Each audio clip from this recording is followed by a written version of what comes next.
This week for our video, we had to choose a mineral and look deeper into how the mineral is formed and how it's used.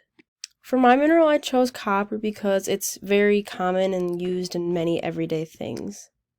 The largest copper mine is located in Utah in the Brigham Canyon, and then there's other large copper mines that can be found in Arizona, Michigan, New Mexico, and Montana.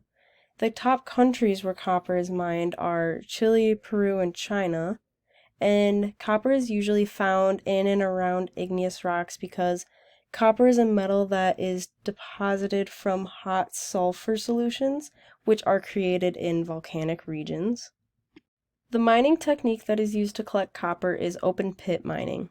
Open pit mining is the method of extracting ore deposits near the surface by digging a large hole that is open for the entire duration of the mining process. So as you can see right here, it's just wide open. Copper is used in many objects of our everyday life. It is used in electrical wiring, plumbing, heating, and cooling systems, and in pennies. And then there's also some copper in our iPhones and other technology.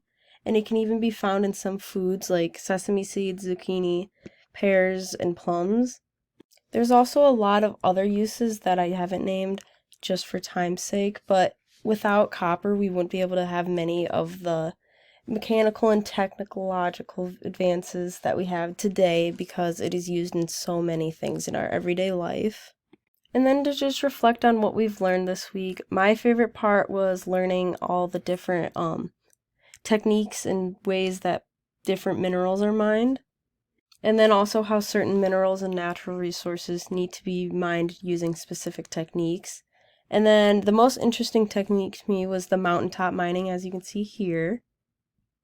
And I just think it's interesting that they just like completely mine off the whole tops of mountains and then just leave it like this. And as you can see, it does have a huge environmental impact because the before there's a bunch of trees and then after it's just left dead.